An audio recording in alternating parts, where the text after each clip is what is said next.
It's about time with Rashawn's About Time Boxing, aka Mr. Trill 100 Mil. What's up to my About Time Boxing family and the Trill 100 Mil gang? Thank you to every single one of y'all who has been taking out the time to watch the videos, like the videos, share the videos, and leave the comments. Listen, I appreciate y'all. Without y'all, there's no About Time Boxing, no Trill 100 Mil gang. It's all about y'all, and I really appreciate y'all. If you have not already subscribed to the channel and you're watching this video or any of my videos for the first time, please subscribe to the channel, and don't forget to encourage others to subscribe to the channel. Hit the notification button to stay up on the latest with Rashawn's About Time Boxing, and please like, subscribe, and share. All right, so listen, I gotta talk about this. So it has come to my attention that Keith Thurman's fight. Now, from what I'm hearing, Keith Thurman did an interview, and he's now saying that his fight with Mario Barrios is a WBC mandatory fight. What he's saying is, if he beats Mario Barrios, the WBC is going to make him the mandatory for Errol Spence's WBC title.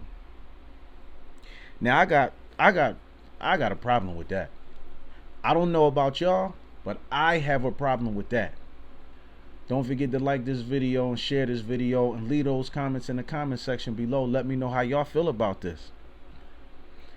I have a problem with that because how are they going to make him, if he beats Barrios, which he probably will, and that's another thing. Him choosing to fight Barrios is a sucker move. Now, how true this is about Keith Thurman, the WBC making him a mandatory for Errol Spence's belt, could be false, because we know Keith Thurman is a liar. We know that he's not truthful, because he said he didn't know who Jaron Ennis was or Virgil Ortiz was, and then when he did an interview with Brian Custer on The Last Stand, he came, yes, I know who Jaron Ennis is. Yes, he's an amazing fighter. But you lied. You told everybody you didn't know, and you talking about Keith One-Time Thurman is known for his honesty. Dude, you are a fraud and a liar. And that's a bitch. It's a sucker move. You chose to fight. And this is no insult to Mario Barrios, because I like Mario Barrios. There's no insult to him. But Keith Thurman, you know, like how he wasn't even, this guy wasn't, first of all, he was inactive for what, about 2 years? He wasn't even in the rankings. And now, all of a sudden, your fight with Mario Barrios is going to make you the mandatory for Errol Spence's WBC title? Some people want to see that fight. But I'm with Errol Spence. Errol Spence said, man, F Keith Thurman. He a fraud, he a phony, and I ain't never fighting him. But people thinking that this is the WBC's way of forcing Errol Spence to fight Keith Thurman. But Terrence Crawford been calling out Keith Thurman and said he wanted to fight him. And no, that's falling on deaf ears. Ain't nobody talking about that. Now that fight, yeah, I want to see Terrence Crawford whoop Keith Thurman's ass. But see, again, these are the type of self-entitlement issues that Keith Thurman has. You don't want to give no opportunities. You inactive from the sport. You lost to Manny Pacquiao. You got stripped of your title for inactivity. And then now all of a sudden you come back and you think that you're supposed to go ahead of fighters like Jaron Ennis and Virgil Ortiz, who are both undefeated fighters, by the way. And Ortiz is ranked #1 right now for Errol Spence WBC title, and Jaron Ennis is ranked #3. Why is he ranked #3 and some guy David Evenison is ranked #2? David Evenison is 28-3 with 16 knockouts. He lost to Kavaliauskas. He lost to Lamont Peterson and somebody named Andre Klimov. How in the hell is he in front of Jaron Ennis, who's 28-0 with 26 knockouts? This is the biased bullshit that I be talking about that's going on in boxing, and some of y'all be leaving these comments like I'm the one that's tripping. I'm not tripping at all. I know I'm not tripping. Jaron Ennis has more than earned his shot. More than earned his shot for a title.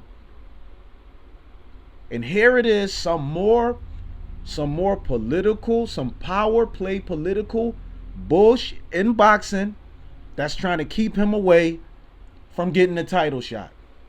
And I dare somebody to come on here and say, oh, well, he still need, he still need to prove stuff. Jaron Ennis he ain't really proved himself. Don't y'all dare sit up there and say that stuff. And y'all sitting up here praising fighters like Lomachenko, who's 18-2 with 11 knockouts. And y'all talking about that he at the top of the heap.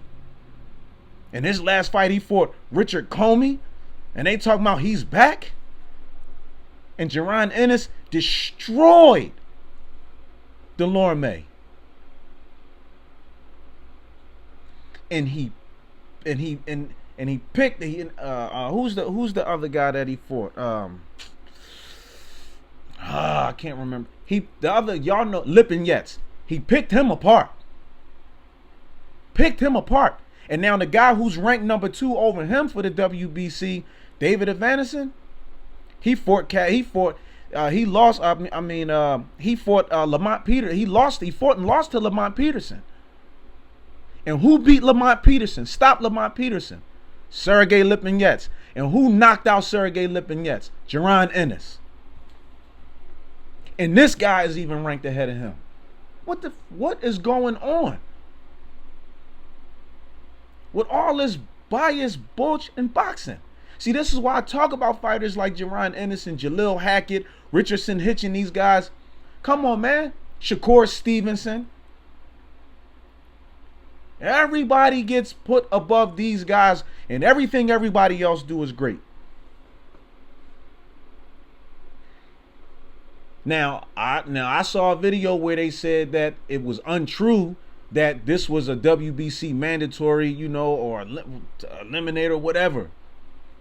But I'm telling you, Keith Thurman beat Mario Barrios, and the WBC make him a mandatory challenger for Errol Spence. Come on, y'all. Y'all can't tell me this ain't more of the bias bullshit that's going on in boxing. What is going on? So, Jaron Ennis got to have, 40 fights or something like that before he can get a title shot? And like I said before, I say it mostly all my videos when I talk about him, he's the uncrowned IBO champion. That belt should already be on he should already have that belt. And he should have already had a title shot at these other belts. And don't tell me that he didn't earn it when guys like Lomachenko got a title fight in their 3rd professional fight. Don't do it. Don't do it. Jaron Ennis has paid and is paying his dues. And he works just as hard as anybody else in this game. And no, I'm not excluding Virgil Ortiz, because Virgil Ortiz is in that equation too. But Jaron Ennis is 28-0 with 26 knockouts. Come on. And by the way, I don't want to hear nobody talking about, oh, well, look at the people at 85, blah, blah, blah. Because guess what? When Jaron Ennis turned pro and he was on his way up and fighting, everybody he stepped into the ring with, people was talking about, he ain't never fight nobody like this before. And then when he make them look like they don't belong in the ring with him, then all of a sudden, he ain't fight nobody. But before then, everybody talking about how he ain't been in the ring with nobody like this. And this has been said. And there's been even other boxing critics, well known, I'm not going to mention no names, before Jaron Ennis started fighting on TV, they came to see him fight in Philly. They said, yeah, this Ennis kid is good. One of the critics said, he good, but he ain't fight on TV yet. Wait till he on TV, he underneath those lights and all that kind of stuff. Oh, that's a different type of pressure. Kid got on TV, showed up and showed out every time. Every time. And now people still saying the same thing. But y'all look at the level of opposition that Lomachenko fought, and everybody talking about how great he is. Yeah, we know they different weight classes, but I'm just talking about they're both fighters, though. That's what they have in common. They're fighters. And Lomachenko was 18-2, barely 20 professional fights, 18-2 with 11 knockouts. Jaron Ennis 28-0 with 26 knockouts. I don't care about his different divisions. We just talking about the politics of boxing and how stuff works. And there's a lot of other fighters who became world champion with less than 20 professional fights. So if this is really happening, if this is true, and I'm going to do some more research and I'm going to be back with another video, but if this is true, this is a disgrace to the sport of boxing. It's a disgrace.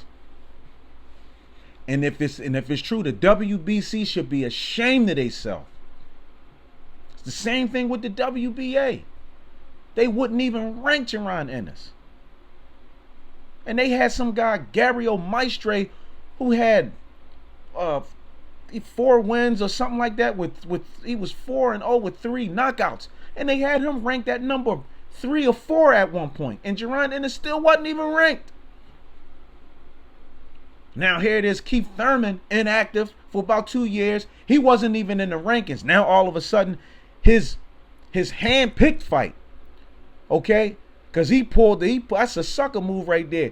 He picked Mario Barrios and then lied and said he didn't know who Jaron Ennis was, then came out and admitted that he did know who he was. Now he talking about all this stuff. Floyd Mayweather showed us why we shouldn't fight guys like Jaron Ennis and this, that, and the third and all that kind of stuff. Keith Thurman trying to do the same thing that Lomachenko trying to do. Duck the real fighters and take the easiest route to try to get back to the titles so you can get the belts and then just hold on to them again and then just try to have your way and pick and choose what you want to do. Y'all can say whatever the hell y'all want, but when Devin Haney became Lomachenko's mandatory, Loma had a chance to fight him. Why didn't he?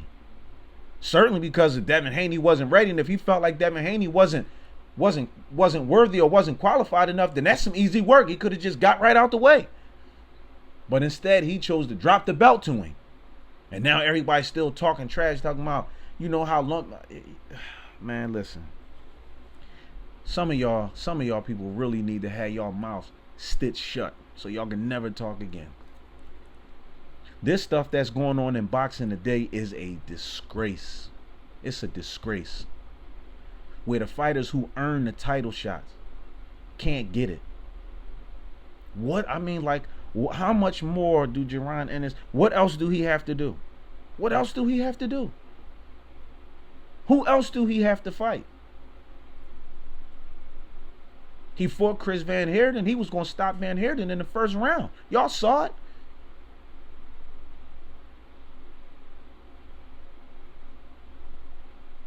And he destroyed. He's 28-0 with 26 knockouts. 1 no contest. That means he destroyed more than 90% of his opposition that he stepped in the ring with. Destroyed them. In dramatic fashion. And looked good every time. And y'all want to talk about he still need to prove this and need to prove that, and Lomachenko beat Richard Comey, and y'all talking about he's back? Are you kidding me? What are we done? Do some of y'all even know what real boxing skill is? And I'm not saying that Lomachenko is not a good fighter, but he's not the greatest. He's not the best.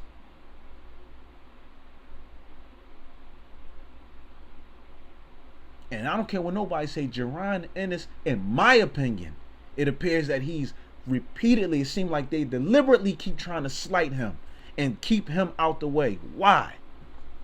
Why? He deserve it. Even Terrence Crawford said that Jaron Ennis is probably the biggest threat in the welterweight division.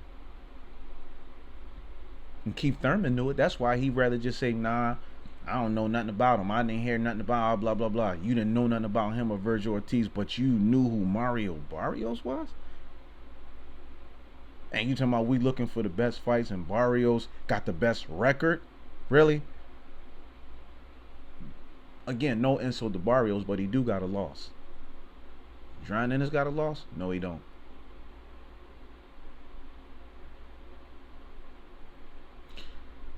Y'all, please, like I said, if you're watching this for the first time and you're rocking with me, I'm rocking with you.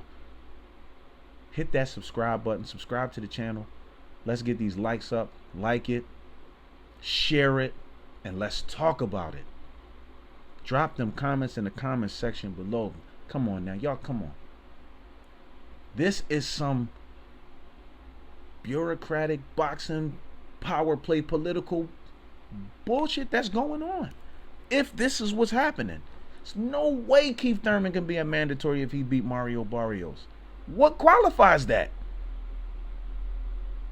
What qualifies that? That's the case, y'all. I mean, okay, then y'all want, we might as well talk about, Canelo and Avni Yildirim. Avni Yildirim had a 2-year layoff and was knocked out in his last, in his last fight before his 2-year layoff. But then all of a sudden he comes back and he was the mandatory for Canelo's WBC belt. What kind of games is the WBC playing? Knowing damn well that he didn't earn that right. Come on. And then people try to talk trash to me about that. Come on, man. Some fighters can tarnish their own records by doing stuff like that. And to me, that's a spot on Canelo's record. You could have fought somebody better than that. And don't tell me that Avni Yildirim is better than Demetrius Andrade, because he's not. You could have fought Andrade and just got that business right out the way too. But the WBC, the same people who let Lomachenko drop his belt to Devin Haney, and then Loma petitioned for the franchise belt, and then people still was calling him undisputed, but he had a franchise title, and then Canelo dropped his title, and then petitioned for a franchise belt, WBC belt. Now,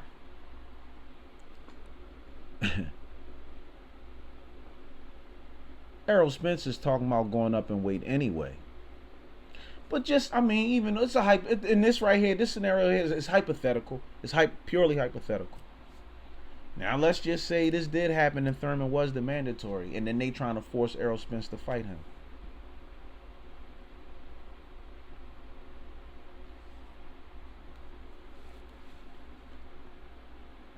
Errol Spence, I think, because I don't think Errol Spence would let them force him into fighting Keith Thurman. And we've heard on many occasions where Spence said, I'm not fighting Keith Thurman. I'm never giving him a title shot. He don't deserve one. And by the way, I didn't see the WBC forcing Keith Thurman to fight Errol Spence. I didn't see nowhere in boxing when Errol Spence was calling out Keith Thurman where they forced him to do that. So why would they try to flip it and do that now? What the hell is going on? But see, it'll be funny though. Like I said, it's purely hypothetical. I wish, in my opinion, Jaron Ennis should be the #1 contender for that WBC belt, and a few others. In my opinion, you don't have to agree with me. That's fine.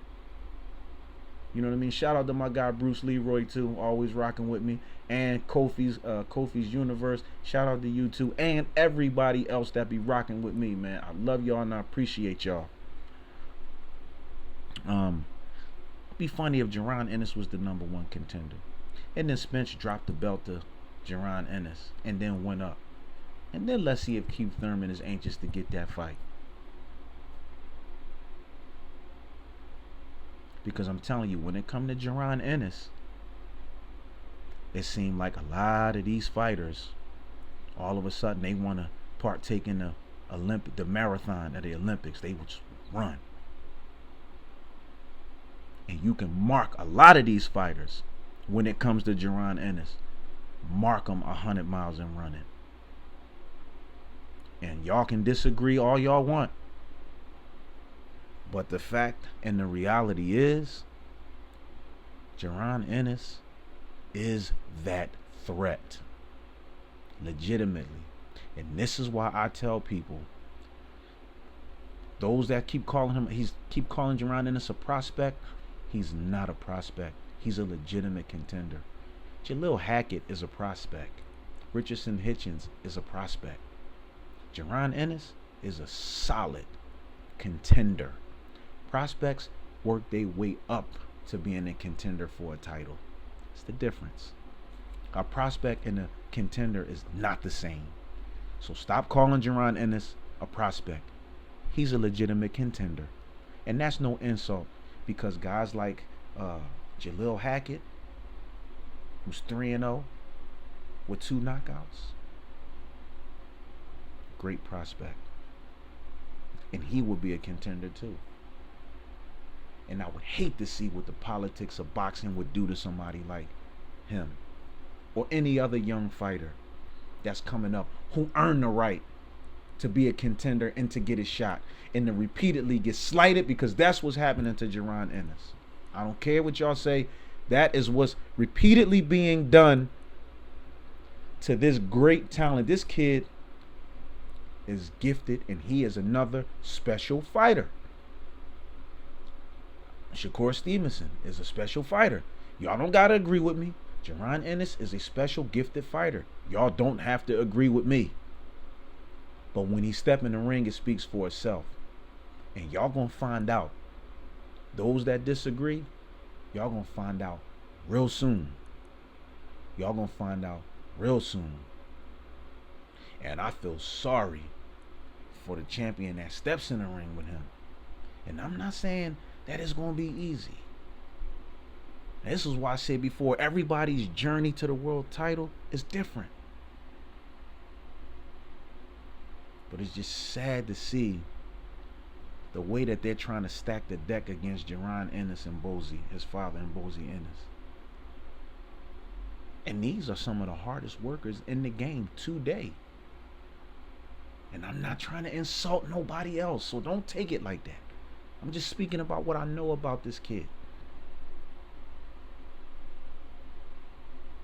And it's sad that the state of boxing today and the political power play bullshit crap and all that exists in boxing today is just sad, man. And it's these type of politics that kept fights happening, like Sugar Ray Leonard versus Iran Barkley. That fight should have happened, but it never happened. And so what's next? Jaron Ennis get a title because somebody dropped the belt to him, and then y'all gonna say y'all wanna call him a paper champion and all that kind of stuff, man. I'm done with all that. Y'all rocking with me? Listen, subscribe, hit that like button, and tell everybody else you know to hit that like button and subscribe to the channel. You know what I mean? Let's talk about this. Drop them comments in the comment section below and let me know how y'all feel.